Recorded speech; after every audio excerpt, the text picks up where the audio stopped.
name is Andres Susi. I'm co-founder and CEO of Flirtic.com, which is a dating site. We're going to talk about it a little bit more on the next slides. But one of the topics that I was asked to talk today about was how to attract investors. And well, a lot of people have talked about it on different accelerator programs and different other events and so on. So I decided, first of all, to name the investors or the VCs the tough guys. So that would be something a little bit more original than just investors or how to attract a VC. And secondly, tell you a little bit more about our particular story, how we did attract them and what we did right to attract them. But let's start with the story. I'm going to tell you a little bit more about myself. As I said, in 2010, me and my partner Andrei Korobeinik, we founded the company called Flirtic.com. And since then, we've been working on that very heavily. Not only in Estonian market, but also in Serbia, in Poland, in Russia, Ukraine, and so on. But before that, I also co-founded a company called Cherry Media. Those of you from Estonia, Latvia, and Lithuania probably know the company. Cherry.ee, Cherry.lv, kind of local Groupon company here in Baltics, holding 50% of the market. So that's a successful business. We basically, within 1.5 years, we've grown from 0 to 2 million euros monthly and 65 employees in 3 countries. And just recently, we also teamed up with the largest Czech player. So we now form the largest Central Eastern European group, which together has a run rate of something like 110 million euros. So that's quite a big business, but Groupon businesses pretty much everywhere have been growing very fast. Before that, I was also doing some online gaming, a company called Playforia. They are also present in Estonia, Finland, Sweden, in Germany, and so on. And everything before that, my life was connected with a VC company called MTVP. So I'm still a partner of that formally, but we do not invest anymore actively in new companies. So we kind of transformed into a partnership of me and my partner. So we look at different companies to invest in as angel investors or as founders. And I also lived 10 years in Moscow. So I graduated Moscow State University of International Relations, and then I stayed there for 5 more years to study and to work. So that's shortly about me. But if we skip now to Flirtic, and I'm going to first tell you the story of Flirtic, and then I'm going to tell you what of this story is important to raise funding. So not all of it is important, but some of it is important and more important than the other things. But basically, very quickly summarizing, so we launched publicly in May 2011, so half a year ago. At the moment, we have 300,000 users across different countries, but mainly in Russia, Ukraine, Estonia, Serbia, and Poland. We're open formally in 5 languages. We're #1 dating site in Serbia, #2 in Estonia. We raised seed funding from Cisco-backed Almaz Capital partners. And we also were finalists at Web2.0 Expo in New York. So that's kind of a snapshot of what we have done so far. But what's how it all started? Why we started thinking about dating models and why we decided that online dating market is waiting for a new player like us. I mean, if some of you know the market, I mean, it's highly fragmented market. A lot of players, only a few countries in the world where top players are dominating the market, having more than 50% of the market. Most of the markets, if you take US or UK and so on, it's very highly fragmented. Thousands of different sites, going to very niche ones, like people owning dogs, dating each other, or something like that. But what we found out is that most of these sites have a couple of things in common. And this was our opportunity. So if you look at this, most of the sites available today are about search and browse experience. So I'm a guy looking for a girl, 18, 25 in Tallinn or Stockholm, wherever it is. And then I click search, and then what I get is like basically an Amazon. I'm looking for a girl like on a site I would do on looking for furniture or cars or books or so on. So it's a catalog-based approach. We didn't like it at all. Second problem is that most of these and a lot of these profiles are very empty because people just don't know what to write about themselves. I mean, if you tell you, if I would tell some of you, describe your hobbies in 140 characters, you would probably take 5 minutes to, at least 5 minutes to write something. But when you sign up for a web service, you don't have 5 minutes. Maximum you have like 30 seconds of attention of a person. So usually these profiles are empty. They are very rarely updated, and that brings actually to a low kind of conversions and low engagement because people just don't receive messages. So and it starts rolling like that. And very often for the specific target group that we are targeting, it is basically 18 to 35 years old people. Very often the sites are inadequate. So basically either they are too serious, trying to find you a husband or a wife, or a very serious partner, or they are very low quality. I wouldn't start naming the names, but basically there are a lot of sites that are about this kind of hookup experience. So what we wanted to do is target these young people that are not yet ready to get married, but are not satisfied with this low quality hookup experience, and offer them something that would be fun and would be engaging and would be dynamic and would be basically very much the same experience as they are getting from the social networks. So this is our answer to all these search and browse type of sites. So we think that dating should be about playful discovery. It should be active, it should be dynamic, and it should be fun. So Flirtic is based around fun quizzes, different matching games, dynamic feeds, dynamic profiles. You can like each other, and so on, so on. So we're creating tons of content that we can use then to match these people. A lot of studies actually have shown that any scientific matching that Match.com is trying to push, or some other sites are trying to push, these do not really work. Scientific matching doesn't really work. But what works is statistical matching. So we know that if these guys, who most of them, for example, like BMWs, or they like, let's say that their favorite vacation destination is Lonely Island. So 60% of these guys like blonde girls. So that's an excellent statistics, because then we can say that if one guy starts to communicate with a girl and we have these same parameters, we can much more with a much bigger likelihood say that these are going to match, and there's a chance that these two people are going to exchange messages between each other. And we have tons of these kind of interactions happening on a site. So we think that this is about data, and dating should be about data. But we are covering it with a layer of fun, covering it with a layer of quizzes that help us fill in the profiles for the users, and so on.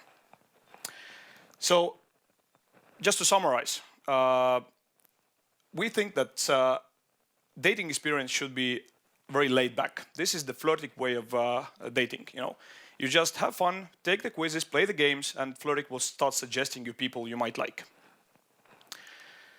About the business model. So how do we make money? So the first thing I need to say is that, and we truly believe in that, is that sending messages between users should always be free. It's kind of constitutional right of Flirtic users to be able to send messages. So we needed to find out some other business models, how we could start earning money from freemium or the free usage sites. And one thing that we actually launched 3 weeks ago in Estonia, and it has actually proved to be a pretty interesting model, and we are for sure continuing to develop that further, is basically Groupon meets eHarmony. How it works is that you basically have either guy or girl. You find your other part. For example, a guy finds a girl who he would like to ask out. Then he sends a request, but he chooses also the place where they would go, the venue. Would it be a cinema? Would it be a cafe, restaurant, ice skating, or something like that? We have agreements with these merchants or the partners, so we basically bring them clients. So they're sending out the request. The girl now has 24 hours to react on that request. If she reacted that yes, she would go out with the guy pays for it, they both get a voucher, and off they go to the date. And simplistic model, but it works. And there are, of course, some little bit of know-how why it works, based on our statistics again. But we for sure see that young people are taking this new approach of matching each other with each other very seriously, and we have already hundreds of dates happening within a couple of weeks after the launch. And the other business model that we also are using on our sites is selling different virtual goods and virtual services. For example, you can send virtual roses. You pay €1 for that. Just send an SMS, and you can send a nice gift to a lady, or vice versa. And also different stuff like getting yourself a little bit more visibility on the site, or for example, you will send a priority email to a girl. For example, she's a very good-looking girl. She gets tons of emails, and most of them are not read because she just can't handle them. So you can actually, pay €1 and you can get a priority email that will be delivered first and read first. And of course, you can also buy for €1 a service for invisibility. You can browse around all these profiles but staying invisible. Or, for example, if you're a power user and you have liked a lot of photos on our site, or liked a lot of users on our site, at some point your feed is full of these likes. And when the 101st girl comes to a profile, you go, "Oh, I'm not sure I want to date this guy because like 100 girls have already been liked by him." So you can actually pay and you can hide your likes. And so on. But going further, okay, about our team. This is also one important part of our story, and we're going to get to that a little bit later. But basically, the company was founded by two serial entrepreneurs, by me and Andres Susi, who was founder of Rate.ee. And at the same time, we have our investor representative in the board, April Henry, who's vice president of Yahoo. She's our independent board member. Ola Martinson, my partner MTVP. We own a stake as a fund as well. And of course, then Evgeny Pshenichikov, a CTO, and then Nicola Riordan, who's our marketing advisor. She used to work for 4 years in Skype in London. So that's pretty much our core team, or that's a top management team on the board. And besides that, we have also 15 people, 10 full-time, 5 part-timers below that. But now let's go to the tough guys. So attracting investors is, for some people, it's an easy task.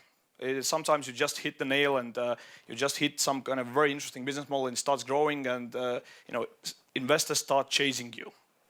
But for most of us, I would say for 99% of the entrepreneurs, looking for investors is actually a pretty hard job. You need to convince them. And these tough guys, they see hundreds of deals each month, and they need to choose from which deals they would like to take even to the interview. So attracting these kind of guys needs some special skills, and these special skills can be learned. I'm not saying that this is something that you inherit with your mother's milk, but it's something that you need to somehow go through, either through your partners, or you have some of your employees or advisors, or someone who has gone through the process. Because the wording, what is used very often on investor meetings, is totally different from what you hear on the streets and so on. So we managed to do that. We attracted seed funding from Almaz Capital partners. As I said, it's a Cisco and EBRD-backed $100 million investment fund. They're kind of bridging the gap between Silicon Valley and Moscow. So it's kind of Russia/US-based VC fund. As I said, investors need some kind of decision points. They need some kind of food for thinking why they should invest in your company. They're tough guys, but every investor actually likes dessert. And let's now talk a little bit in more detail about the dessert that they really love. And now, if we take into account the experience that we had with raising funding for Flirtic, I can actually name couple of things that were important for us. So always remember to have these aces with you, right? So don't go with 7 twos to play poker with the investors. But if you have aces, be sure that these aces really play well against what the investor has on his hand. So what you need to have is one very important thing, and I think that the most important thing is actually the team. We were lucky to have a team of people who had been doing business before. Previous businesses had been sold, previous businesses had been growing very well, and so on. So it was something that we could show as a track record. But for most of the people, especially if you are a first-time entrepreneur, there's no track record. Then you can show just track record of the previous employee, of how you worked 5 years and raised sales from 0 to $5 million within a year. That's also a track record. But something that you need to show is that you're able to execute. This is the biggest thing that the investors are looking for. Ideas are flowing around everywhere. Every investor can name you 100 ideas that they have seen, and they have seen failing, and they have seen succeeding, and so on. Ideas are everywhere. They don't cost anything. What costs is the team and the execution behind the team. Second thing that most of the investors would like to see is certain unique approach to certain problem. So I'm telling about this a little bit carefully because it doesn't really apply in all the cases. I mean, if you are actually taking the business model of kind of copying or building a Groupon clone or Groupon analog in Baltics, then it actually, you don't need to have a unique approach. Your unique approach needs to be that you know exactly how to hire people very fast. Or that you're building something that works on US market for a Russian market or whatever the larger market is. But in most of the cases, if you're trying to build something unique, then these investors would like to see there's something unique being brought up. And in Flirtic's case, this unique approach was the combination of the positioning, that we position ourselves not against, we position ourselves on an established market, but with a new approach. We're targeting the auditor which has been underserved for a long time, and we're targeting, we're doing that differently. We're filling in the profiles automatically, we're matching these people statistically, we're having this kind of fun and matchmaking approach there. This is something kind of a unique approach. There are not many companies doing that, even globally. And the third point that is also very important, most of the investors, I mean, again, I'm talking now about the VCs, really the VCs who are looking to invest €1 million plus. Not about the seed or angel investors who are ready to put in 50 or 100K. Because most of these larger VCs, they are looking at the markets which are at least $1 billion globally. Otherwise, I've heard the stories, a lot of the stories about the companies which claim to have we have 30% of the global market share. And then, okay, what's the market? Well, total $5 million. So no one else is buying. It's $5 million globally, and we are holding 30% of the market share. So that's a great story, but that's not something that the VCs would like to invest in, because even if you invest in that company, the maximum what you can get out of that is like growing from 1.5 to 2.5 through $3 million. That's not the growth rate that they would like to see. Investors are looking for large opportunities. Investing, risking their money, putting in $1 million and trying to get out 10x at least. But if it goes well, like with let's say with Skype, Spotify, whatever, you name it, the company. I mean, the larger success stories, you get back 100x, 1000x on your investment. And as a small disclaimer, these 3 points were applicable for our stage of our company. So we were raising funding, seed funding, not the proper VC round of a couple of $1 million. We were raising below $1 million. And so these were the points that were important. Of course, I'm not saying that they didn't look at our financial projection and how we understand the business models. They, of course, looked at the technical team, how adequate these guys are, what kind of markets we're trying to address, and how well we know how to acquire traffic, and so on, so on. All of these things were important, of course, but these were the 3 main things. Now, if we get now to the larger stage of development of the companies, when you're trying to raise, let's say, a couple of $1 million, $3 million, $5 million, and so on, then certain different things start to pop out. For example, on the later stages, the company needs to be not only knowing what it's doing and having the good team, it also needs to have revenues and steady flow of these revenues, and better be that the company is profitable. And different other stuff. How good is your international management? How well they can and how fast they can scale that business throughout the whole US market, for example, and so on. So what's the previous experience of these managers and so on. But I think that that's pretty much it.